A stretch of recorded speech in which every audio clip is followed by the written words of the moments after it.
Thanks, Mike. I just had some apple tart actually, so I skipped the lunch. It looks like you've had more than apple tart. Yeah, thanks very much. It's a good sport for you. This is really, we spoke to Andy last week and we were talking about how concerned he was in relation to the fact that, you know, you're probably not scoring as many tries as you want, or you're not finishing the moves that you're making throughout the course of the game. Can you talk about how frustrating that is and what you're trying to do to rectify that? Yeah, I think it's like anything. Every team wants to score, 4 or 5 tries every game. Everybody wants to go out and express themselves, and sometimes it works and sometimes it doesn't. I think where we currently are, we firmly believe the way we're going is the right way. We probably could have scored 2 or 3 extra tries against Wales with 14 men with the opportunities that we created against France as well. So it's making sure at this level that the players understand you have to nail what you create, and we've obviously been pretty disappointed in terms of the finishing, but ultimately the players have got to get that right for this weekend. And have you had to sort of go back to basics, for want of a better phrase, strip back what you're trying to do attack-wise, just to or maybe even simplify it?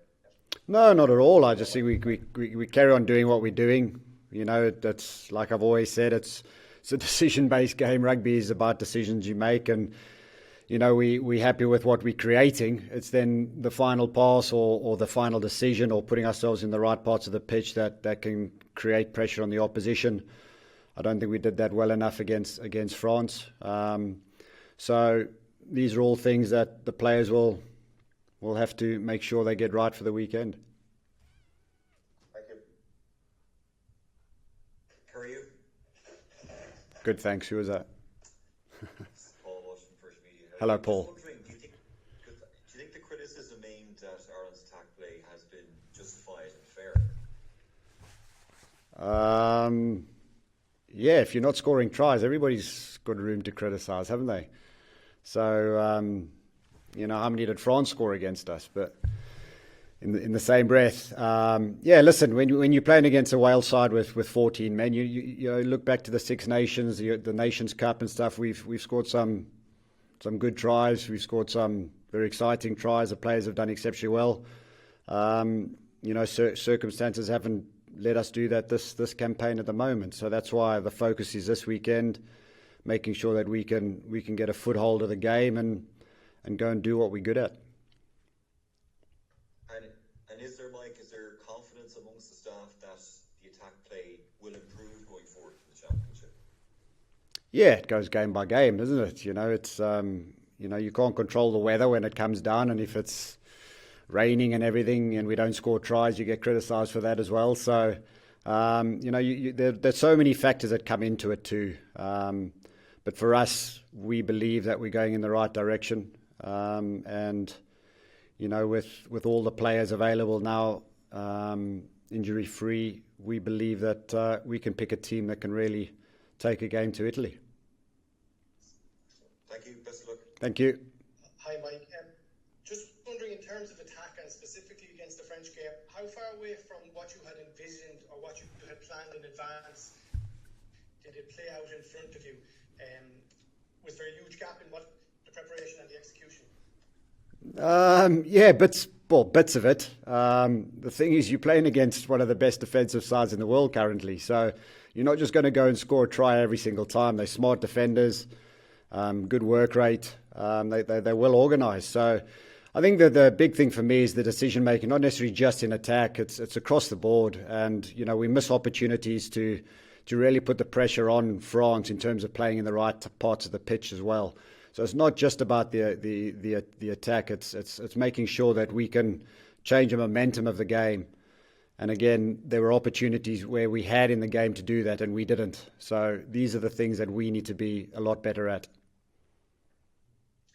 Can you tell us what the latest is on COVID testing in the camp? Because obviously there's more news this morning from France that they have more cases. When's the last time Ireland were tested, and what's the latest results that you have? Well, we all got tested 3 times last week.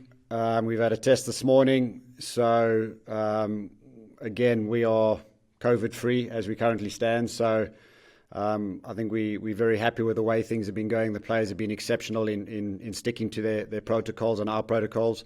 So that's all we currently can do. And at the moment, we are doing pretty well on that. Thank you. Okay.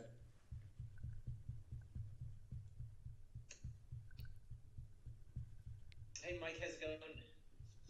Good, thanks, Patrick. Listen, I was just wondering, have you guys, there's been no kind of new call-ups to the squad, but have you guys had anybody else, like the likes of Harry Byrne in again, training with you this week?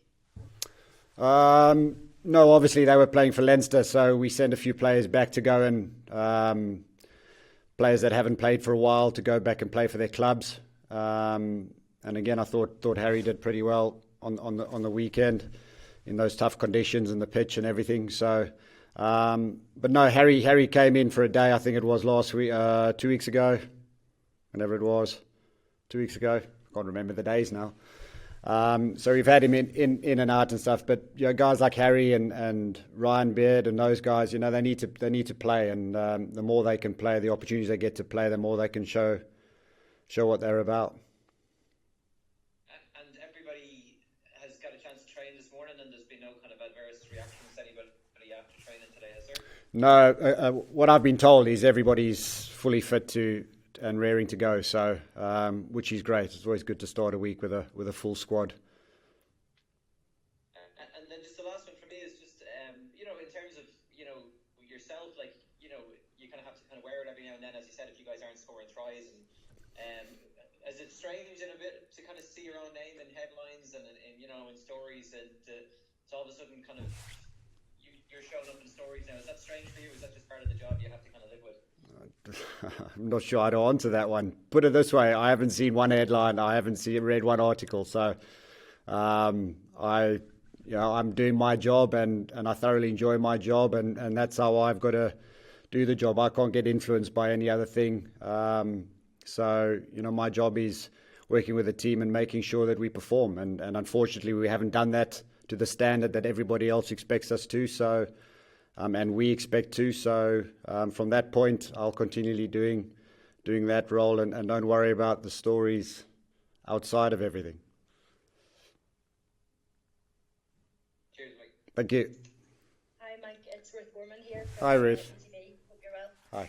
Just wondered, off the back of that question, how much pressure you feel, because I know Andy Farrell talked last week about the pressure he's feeling at the moment, and you know, albeit you're not reading headlines, but how pressure are you feeling at the moment? It depends what you classify as pressure. If you believe that you're going in the right direction, and you believe that players, you know, and things take time to get ready, and I know we don't have a lot of time at international level, and the expectation is no higher than from Andy and the rest of the coaches in terms of how we want to play the game. Winning at this level is ultimately the be-all and end-all. So, you know, from a pressure point of view, I see it as us continue what we need to do to make the players better, to make them to understand how we want the game to be played. And ultimately, we will see the rewards on the back of it. And can I just ask about Jacob Stockdale as well? Was he close to being back, or what's the latest with him? I'm not sure the real deal. I think he had a bit of a setback, but I could be wrong. But he hasn't been available for this week, so we haven't considered him coming in this week. Okay, thank you. Thank you.